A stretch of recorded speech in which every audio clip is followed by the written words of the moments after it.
Well, thanks for being with us this month. Great module that we're going to bring to you right now called the Inviting Culture module. Now, as I visit churches around the country, one thing that I've noticed in nearly every single church is that I feel very welcomed. You actually naturally have a welcoming culture. But the question is this: is your inviting culture equal to your welcoming culture? And what I mean by that is where you're very welcoming and that comes natural to you, is it almost as natural for you to be inviting people to your church? And the reason that we need to invite, we've got great news. And John, you've got a great verse today that tells us about the great news. Well, you know, when you look at the Old Testament, seemed like Israel was constantly at war, and there were two ways they would engage in war. They would either just go and give a big frontal assault on a city, or they would surround the city and cut it off until they were starved and had no supplies, and then they would surrender. Well, in 2 Kings 7, there is a story about Samaria is surrounded by the Arameans, and they're starving. In fact, in chapter 6, we read about two women that end up eating a baby. I mean, it's just horrific stuff. And there are 4 lepers that are living in this town. And so in chapter 7, it talks about them waking up and going to the city gates, and they say, you know, we're going to die if we stay in the city. And so maybe we can go out and maybe they will have mercy on us and somehow, you know, feed us and take care of us. But either way, it's worth the risk. So they go out to the Armenian area, and they're gone. And they literally fled in the middle of the night, and they left everything. And there's food and provisions and gold and currency. And they're sitting there and they're like going, man, we've hit the jackpot. And then one of them says, and this is in verse 9 of chapter 7, it says, what we're doing is not right. This is a day of good news, and we are keeping it to ourselves. And you know what? That's the story for a lot of churches around the country and a lot of Christians around the country. We have this good news, the story of Jesus Christ, and yet we keep it to ourselves. And so today we want to talk about how do we become an inviting culture. Yeah, and as you think about the inviting culture, you know, one of the reasons that churches don't have this inviting culture, they honestly don't know how. And I did a little research looking at, you know, why do people not invite people to church? And study after study came up with the same top 4 or 5 things. I think the number one that I saw consistently was rejection. Yeah. That if people feel like if they go and talk to somebody about church, they might feel rejected. The second one is they don't know how to start the conversation. Mm-hmm. They're out and about, but how do you bring up something as personal or maybe as controversial as God or Jesus Christ or the Bible?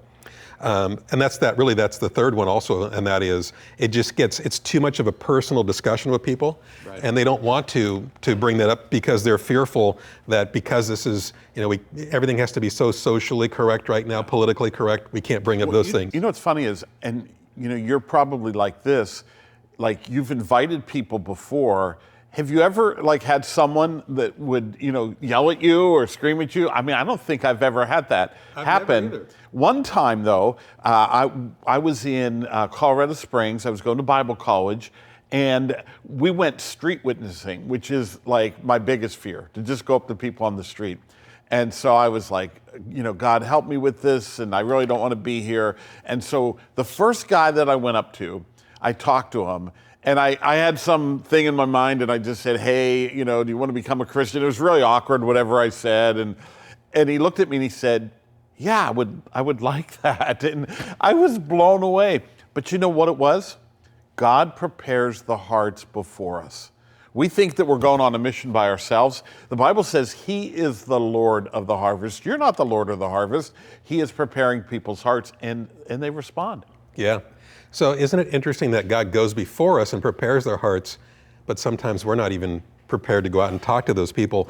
And that's the fourth one, that is we just don't even think about inviting people. And then the final one is that often we think, well, maybe my friends or my family, they won't even like my church. And that's why last month we brought to you the visitor-friendly church module. And we've heard such great things back from those of you that have gone through that study and implemented some of those things in your church. Today we're going to take this to the next level, and we want to talk to you about actually getting you ready to invite people to your church. Yep. Now, when I was growing up, I hated to fish. I don't. You like to fish? I don't like to fish. I don't like to fish because I want to be catching something all the time, and I hate doing it. And so we went to Canada, to the Thousand Islands, and it is a place where it was a remote cabin. We had electricity, but I mean it was very, very remote, and the only thing to do there was to fish. And so we get there, and my dad was a big fisher, my brother's a big fisherman, and so we go out and we start fishing. And I'm terrible because I throw rocks in the water. I want to throw it out and reel it in, throw it out and reel it in. I don't let the bait sit out there. And one day I went to a really bad section. It was shallow. I was up on this rock, and I throw the line in, and I caught a fish. But not just did I just catch a fish, I caught a giant fish. It was the biggest fish that anyone on that trip caught that whole week in Canada. And you know why I caught the biggest fish that week? It wasn't that I was the best fisherman. It wasn't that I had the latest lure. It wasn't that I had the most patience. It wasn't that I studied the water and went to the right area. I caught the biggest fish that week in Canada because simply I went fishing. I put a line in the water. And here's the truth about inviting. If you invite enough people, they will come. Yeah. They will show up. And John, there's three different factors in inviting people, right? Yeah, 3 levels. So the first level is invitational, non-personal. And this is where you invite somebody, but it's kind of casual. And like an example is, and we're going to be talking a lot about invite cards, or there's a number of different things you can do to hand somebody. And an impersonal way to invite someone is maybe after your meal, you slip this into the check folder when the waiter comes, or maybe you leave it on the table, or maybe you pass them out to everybody in your apartment, or leave it under somebody's door, or you do it on social media. You just share to everyone on social media. So it's kind of a passive way. It's a passive. It's impersonal. Now, don't discount this. Like this is a valid thing to do. Some people just say, "Oh, it's impersonal. I would never do that." Well, God uses this method just like the other method. Because He's prepared their hearts. That's right. Now, the second one is a personal invitation. So it is you're personally inviting someone. You've developed a relationship. It's a friend, it's a neighbor, it's a coworker, it's a family member, and you make a personal invitation. And that really needs to be in the wheelhouse of what you're doing regularly, is personally inviting people. The third level, you go from inviting to bringing someone. So you're not saying, hey, come and join us, here's when and where, but you actually take some steps to bring them with you. And we met a family a couple years ago, Laura and I, and they were homeless, and we helped them get into a program. But instead of just saying, hey, if you want to come to church, we brought them. And a great way to do it is to say, hey, you want to come over for a meal at our house? And but we're going to have the meal right after church. So just come to church with us. We'll go have the meal. But if you bring somebody, it's a whole different mindset. When you bring somebody, not only do you bring them to church, but you bring them to activities. If they come to faith, you go with them to a new members class or a growth track class. You really become invested in them growing spiritually. Yeah, and if we think about that, if we're talking about going and making disciples, literally to help people find their way to Christ and make disciples of them, you have to walk with them. Yeah. What a great analogy. And let me add this too. What I'm continually doing is I've got a list of people that I'm working on, and it begins extremely casual. I've got a waiter, and I got a friend I met through a business contact, and they're 2 of the people on my list, and then I have 2 people that are international that I've been helping out through the pandemic. And so I've got some people that are on my list, and I just added a new one, a guy I met this week, and he loves to fish, and we have access to a boat in the Bay Area, and he's like, I'd love to, take you fishing sometime. And so I'm like, I got the boat. He says, I got the rods. Like I said, I hate fishing, but I'm willing to do something like that. So I've got these relationships I'm beginning to cultivate. And my purpose is to see them come to Christ.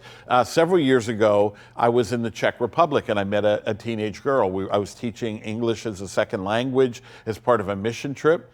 And when it came to the end of the 2 weeks, I talked to her about Christ, and I asked her if she wanted to become a Christian. She burst into tears, and she said, "You know, I'm just not ready." And she was. I said, "Why are you crying?" She says, "Because you're going to hate me and never talk to me again." And I said, "Yeah, you're right. I'm not talking to you." You know, I said, "Hey, look, that's fine. We're friends." And so through Facebook and through email, we communicated over a period of a year. And I sent her a Bible. I sent her some things. I would encourage her. And about a year later, she texted me and said, "I did it." And I said, "You did what?" And she said, "I accepted Christ into my life." Oh, wow. And it transformed her. And she has become a Christian. The camp that we went to, she is now serving at that camp. My son, my oldest son, he went back to Czech Republic because he was with me on that trip. And he went with a friend, and he went to church on Christmas Eve. They have a midnight service, and he went to that service. He looked down the aisle, and there was Hannah, the girl that I had shared Christ with. She was in church, and you know what Bible she had? She had the Bible that I'd sent her. It was an English Bible. All of her friends used Czech Bibles. She was using an English Bible. But I could have given up on that relationship. I could have said, nope, she was never going to do it. But I stayed persistent, and it paid off. So, folks, I think you can probably see that we've jumped into the deep end of the pool here and really gotten deep into this topic of inviting. And if you want your church to grow, in fact, if your church has really any hope of growing, you really need to get your entire congregation to understand and to foster themselves a desire to invite people. That's not going to happen unless you, the senior pastor of your church, embrace it first. And so this literally does start at the top. But you're going to have the exact same reasons for not wanting to go out there and talk to people that we said earlier. Could be rejection, don't know how to start the conversation, it's too personal to talk about God, you never thought about doing it, or maybe the people won't be comfortable in your church. We understand those objections, but we're going to give you some steps that you can take that I think are going to make this much easier. John's brought up a few of them already, but just understand this. If you want your church to be an inviting church that matches your welcoming culture, then you have to start with it. People will model what you do. And if you start to talk to your congregation about how easy it's been for you to start to talk to people, much in the way that John did, these were very simple ways. It's really easy to leave this card. It's really easy to actually hand it to somebody. It actually is pretty easy to say, do you want to come over for dinner? And happen to be on a night when there's a church service. If you start modeling these things to your congregation and showing them through your own stories, much in the way that John has, the success that you have, you're going to have the same success, first of all. But second, you're going to show how easy it is for people in your own church to start to do that themselves. So again, it can start with a personal invitation. Yes, and what we really encourage you to do is to set some personal goals. And one of the things that we do around Bayside is we ask people, we actually do an insert in the bulletin that is called Operation Andrew. And what was Andrew famous for? He was famous for inviting and bringing people to Jesus. In fact, he didn't just invite, he brought them to Jesus. Yes. And so we'll ask people, write down a list of 3, 4, 5 people that you want to invite. And that's your list. And you begin to think and brainstorm of ways to bring them to church. It becomes a personal goal. And then the other thing that is part of this is you pray. And, the Bible talks about pray that the Lord of the harvest will bring in souls. And, we think about this. A friend of mine used to say this. He said, all evangelism is reaping the harvest of your prayers. Now, if that's really true, I mean, we should really be praying every single day for a group of people that we want to invite and then begin to think of strategies and ways we can invite them. John, that really brings up what I call it the secret weapon. And the secret weapon is we forget that we have a God out there, a Lord, that really is going to do the heavy lifting for us. And because that number one thing that people are afraid of when they think about inviting somebody to church is fear and rejection and not knowing how to start the conversation, I've found that if I just pray to God, I will talk to you, I will talk to anybody you put in front of me about church and invite them if you put them in front of me. Yeah. And so the secret weapon is God. And if we just simply pray to God, would you put somebody in front of me And make it obvious, because I am way too chicken to start the conversation. You know that. And even if you put somebody in front of me, I may not think they're the right person, but would you put somebody in front of me and make it completely obvious, this is the person that you want me to talk to? Every single time that I've done that, usually within 30 minutes to 24 hours, somebody's in front of me and they're asking me some question that is, code for church. And one of the ones that I like the best is they'll usually ask you, well, what do you do? And imagine this, you're a pastor and somebody asks you what you do. That should be code in your language for, oh, this person's asking me what I do. I'm a pastor, I'm a church, I'm going to invite them. And that's where your invited card comes in. Yeah, the invite cards have been amazing. In fact, as far as I know it, Bayside was the first one using something like this over 26 years ago. Pastor Ray had a vision for these. And an invite card it's a business-sized card. Now, a lot of time, this is a flat one. A lot of times our cards are fold over, so it gives you a little more real estate to be able to put things in here. But we always have the words, you're invited, on the front. And you always want to make sure you're prepared with these, because you never know when you have a conversation like that. So we're starting a new church in Orange County, and I've been down there helping to get that started. In the early days of starting a church, you have to invite people. So it's invite cards, and we talk about strategies of how to use these. And so this last weekend, we had a service, and we do preview services in the beginning. We don't have a service every week. We do it every month or every 3 weeks, and so we've been doing that. And then last week, we went weekly. Well, there was a lady down there, and she's part of the group, and she went out to the mall with her daughter, and she took an invite card with her. And she was really intent on being able to hand this to somebody. So they went to lunch, they finished lunch, and the daughter wanted to go do some more shopping, and the mom said, I'm just gonna stay here. And the waitress came up and said, can I get you anything else? And they had some kind of small talk, and she said, no, but I have something I'd like to give to you. And she pulled out the invite card, and she said, I'd like to invite you to church. And the waitress broke down in tears and began to sob. And she's like, hey, are you okay? I'm sorry, did I offend you? She said, no. She goes, I need to tell you this. I moved here just a few months ago, and I haven't found friends, and I've been looking for an opportunity to connect with people. And this very morning, I woke up and I prayed, God, would you have someone invite me to their church today? God prepared the way. And she was prepared because she had the invite card. And so I would encourage you to always have some cards like this printed up. We make them so they fit inside of your wallet. We make it so that you can hand them out to people so easily. And we've actually done something fun, and that is for years we've had this challenge, and that is if you're on staff at our church, if anybody comes up to you that knows the church and says, do you have a you're invited card on you, and the answer is no, you have to give them $5. We call it the $5 challenge. And so we announce this on stage. We'll be up doing announcements, and I'll say, hey, you this, and I'll say, Judd, do you have an invite card on you? And he has to pull it out. If not, he owes me $5. So one night I was at home, and it was 11 o'clock at night. There was a knock on my door, and one of my neighbors was out there, and I opened up the door, and there she was. And she said, Pastor John, do you have an invite card on you? And I was like, you can't come to my house at 11 o'clock. And she's like, no. She goes, I really need one. I'm talking to our neighbor over here, and they want to come to our church. And so we really ingrained this in the heart of our congregation. Yeah, and it's such a simple little tool. By the way, you can print thousands of these for very little money.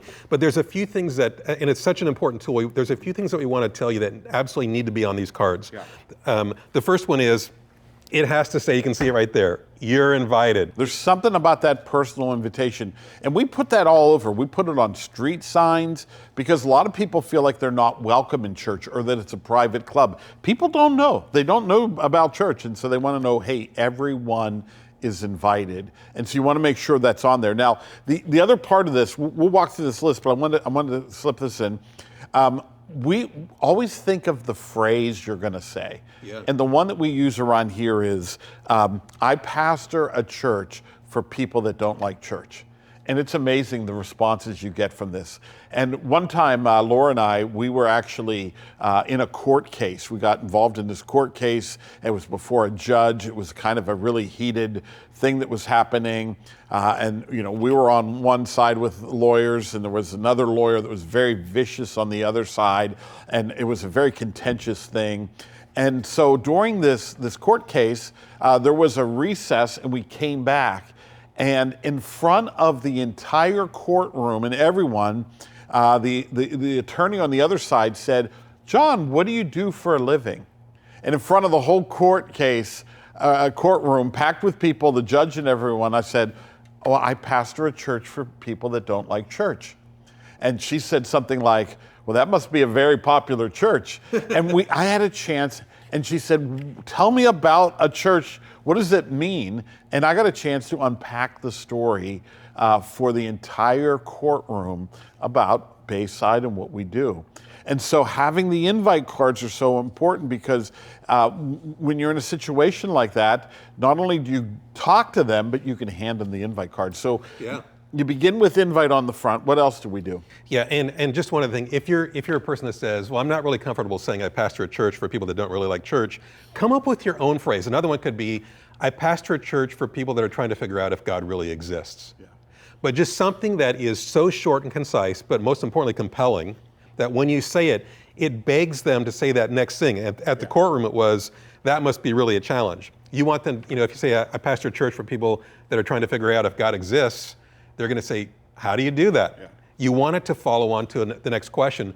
But whether it evokes the next question or not, you have this ability, and that is, at the end of them asking you what you do, you can just say, yeah, you should come check it out. You've got the card in your hand and go, hey, here, I want to invite you. And that's why it's important to have some of the other things on here. One is the name of your church would be important. The next thing, the address of your church would be pretty important. The next thing would be the service times would be important. And then we often do a little map on there. So there's a little map of where to get there. There's a text in or a way to contact us, a phone number. And also something compelling, like we'll put the titles of our messages on the front. We're doing an invite card right now. We're doing a series called You're Not the Boss of Me. And when you hear that, it's an intriguing title. Well, we're basically saying you're not the boss of me, fear. You're not the boss of me, panic. We're actually gonna be studying different Bible passages having to do with fear, panic, rejection, unforgiveness. And so people will see this and go, wow, that's compelling. I've got an issue with fear or panic. Maybe I'll check it out. Yeah, and the example that we gave you in your booklet, the title of that series was called Fixer Upper. And there's also an opportunity there for you to give some other facts about your church. So one was we had this guarantee that we put in there that said, our guarantee to you that we'll have practical and encouraging messages from the Bible. Number two, that will have an atmosphere of hope and acceptance, and that your kids are going to love it. And just those three little phrases kind of will set the stage for what people are going to come to expect about your church. And if you hear those three things, that it's going to be encouraging, an atmosphere of acceptance and hope, and that my kids are going to enjoy it, pretty good chance that they're going to look at this card and go, well, that's pretty cool. Maybe I should come check it out. Yeah. Now, not only do you need to have the cards, but you need to introduce this inviting culture to your congregation. How do you do that? Yeah, so much in the same way that you, as the senior pastor of your organization, you have to foster this as something that you're going to start doing, you're going to start inviting. You also want the members of your congregation to do it. And if we're truly going to go out and make disciples of people, we better start inviting. So the first thing that we'd want to come up with is make them aware of the same challenges that we know everybody has, and that is that maybe they're going to be afraid to talk to somebody, and they're going to have those same fears that you do, but explain to them how you got over it. The second thing is, much in the way that you did, and John brought up a few minutes ago, have them make a list of the people that they're hoping to get to church. Every one of us has somebody that I believe that God has put on our hearts, that He wants us, that He's putting around us, that He's putting in front of us, that He wants to have come to church. Start making that list. of the people that you would like to be thinking about inviting, and even pray, God, if this is the person that I'm praying about that you want to have come, have them ask me about it. Make it really obvious that that they are asking about my church. The second, use the secret weapon. Just pray to God, like I just said, God, I'm way too chicken to go and ask this person. Would you put them in front of me and make it obvious? As you think about that list, maybe come up with 5 or 10 people that you're continually praying about. And then, for sure, have your invited cards on you. And, it's really interesting. Every single time that I've given out a You're Invited card, it almost feels like I've given them an invitation to a birthday party. It's that kind of an acceptance. I mean, we're not inviting them to a birthday party, but I've never been rejected, not once. And it's been really great. Give them a couple of reasons why you like the church. Say like, hey, I'm going to this church, I really love it. Here, I just want to give you this. And if you feel you'd like to come, boy, I would love to have you there. And I'd even, if you want, I'll meet you, or we can meet for breakfast beforehand, and you can bring them. Well, let me say this. One of the best ways to bring an inviting culture to your church is do it yourself and tell the stories. When you tell the stories, then it really ignites them. And so I tell the stories, some of them I shared already during this taping. Tell the stories to your congregation. Let them see that you're doing this. Let them see your families doing it. Have other people come up onto the stage and share their stories. And you're going to see when you begin to share the stories, it will begin to help people. Now, here's one of the things that happened to me. This was several years ago, and I remember I was doing a teaching on faith. I was leading a small group, and I was teaching about faith, and I had a couple examples. And when I looked at the examples, I realized that all my examples were old. They were like 3, 5, 10 years ago. When I said, hey, I stepped out in faith, and here's what I did. Well, that was 10 years ago. I didn't have any current stories about stepping on faith. Well, if that's true with you in evangelism and sharing your faith, you got to get some stories. And the only way to get those stories is to begin to invite and share your faith with others. Yeah. Now, one of the other tools that we use that's been pretty effective is we actually go out into the community and we'll do some surveys. And this is a great tool. It's really pretty fun because it gives us something. It's a tool that we can use that gives us some confidence because we're just going out and asking people some questions. And in that process, you're going to find how we can invite. Tell us about the survey. Yeah, so we're actually using this in Orange County right now. We're going to you go to a Walmart or a Target or somewhere with a lot of people, a mall, and we ask them some questions. The first question we ask them is, are you actively involved in a local church? And it's kind of the tell question. And if they say yes, say, praise God, that is awesome. Keep going, support them, love your pastor, serve the community. If they say no, then we have a follow-up question. And then we'll say to them, hey, you look like a sharp person. Why don't you go to church? And when they tell you why, then you sort of have some things you need to look at and addressing for your congregation to reach them. And then you begin to have a conversation and you end with, hey, we'd love to invite you to our church, give them an invite card. And it's a great way to create some interaction. Every time we've ever done this, we have some results of some people that get closer to God or end up coming to the church. Great. Well, the next tool that we've used is we call it the secret shopper method.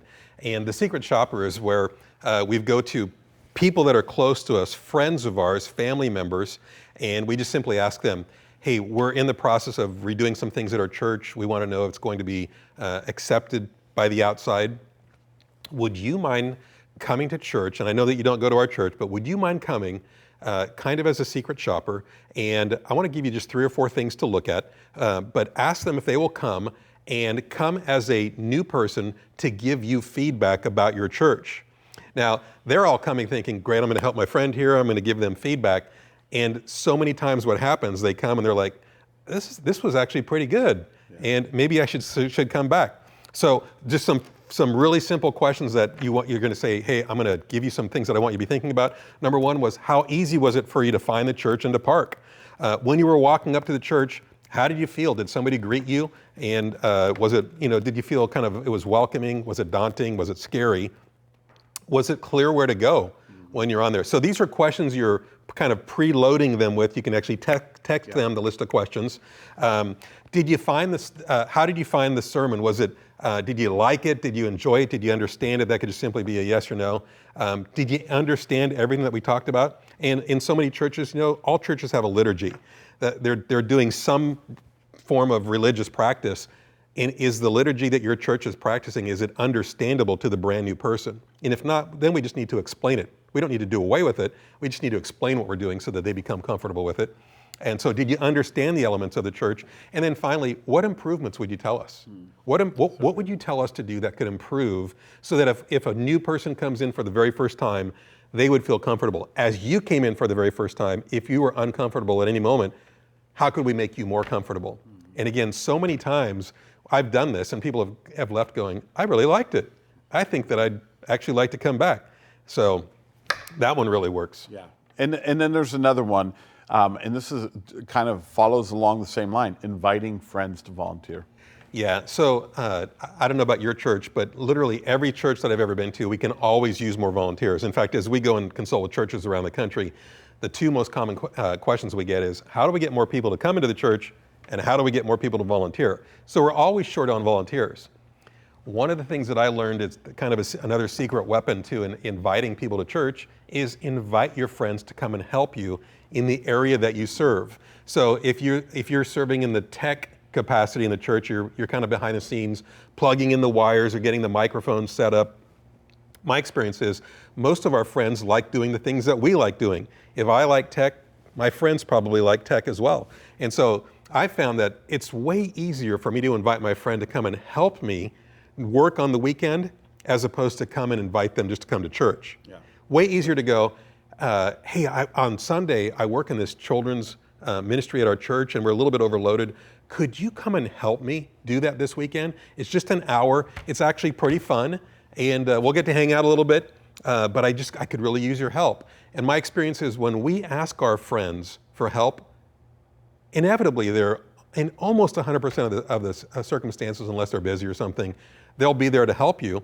And I found it to be a very easy way to invite people. Now, there's a great follow-on to it. One is when they come and invite, well, of course, have them go to the service with you. Because they're like, okay, well, we're doing our serving right now, but then we're going to go to the service. So just, go through that. And if they enjoy it, like, hey, did you like helping me out? Could I call you and have you help me again? And they say yes. Then you have them come and help you 2 or 3 times. Now, each time they come and do that, you're introducing them to your friends inside the church. They're getting to know people. And kind of in this backdoor kind of way, they're coming into the church and actually serving and meeting people that are in the church. And one of the reasons that often we don't like to come to a church for the first time is we don't know anybody. Right. But now I've come with my friend, I'm meeting their friends, we're becoming friends. And the next logical thing you can do is if you have a midweek small group meeting, a midweek Bible study, midweek coffee, invite them to that. Yeah. And now they're meeting with your small group. And I think one of my favorite stories about Bayside is that early on, when we were 26 people when we first started, right after the very first time that the church met for literally that very first preliminary meeting, the assistant to our senior pastor, she would call people that visited and say, hey, we're just getting started. Would you mind helping us next weekend? It was inviting people to help volunteer. And people would go, I just came to check it out. I don't go to your church. I'm not a member there. And she'd say, hey, we just want you to stand out front and greet. Yeah. Just stand out front and shake people's hand and say, we're glad you're here. That's it. You don't have to be a member of our church. And and inevitably, so many people go, yeah, I could do that. Mm-hmm. People would come and volunteer, having just visited the week before. And then a new person would come and go, you go here? Mm-hmm. And they'd be like, well, I just came last week for the first time, but they asked me if I could volunteer, and it just got the ball rolling. It was such an amazing thing. So you can introduce them to your friends. You can show them kind of the behind the scenes things that are going on in your church. You can invite them to the service. You can have them come multiple times to help you. Invite them to your small group. And it's just a great and easy way to invite people to your church. Well, and there's a final way, and this is the event, having an event at your church. A lot of people don't want to come to church maybe for the first time, but they'll come to your church. Yeah. And so we do a lot of events. We're doing a comedy night coming up. We've got a Christian comedian coming in. It's a great way to invite someone. And we have things called Trunk or Treat around Halloween time. Car shows. Car show, we've talked about that, one of our first one. And we want to think of all those as dominoes, that we get someone in for an event. It may be a men's breakfast.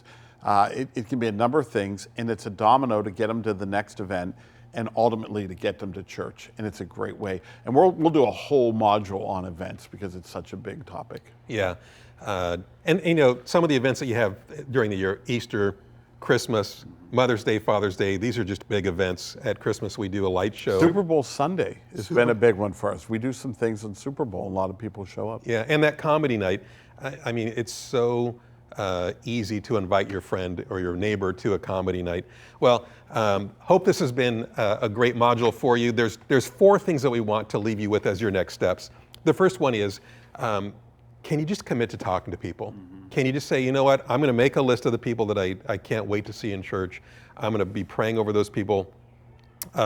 Next, have your invited cards printed. There'll be a template in the resource folder for you online for your invited cards, so you can just fill in your components to it. But print those, and we'd recommend print them by the thousands. Literally print them so you can give everybody in your church at least 100 cards. That's the next thing on there. And then do the same thing with your congregation. You as the leader of your church, why don't you start and set the example? You start inviting people, you develop your list, you pray daily, and share the results with your congregation and encourage them to do the same thing. So good. I would end with, again, what I started with. If you invite enough people, they'll show up. And if you want to have people come to your church, just get out there and invite in the community.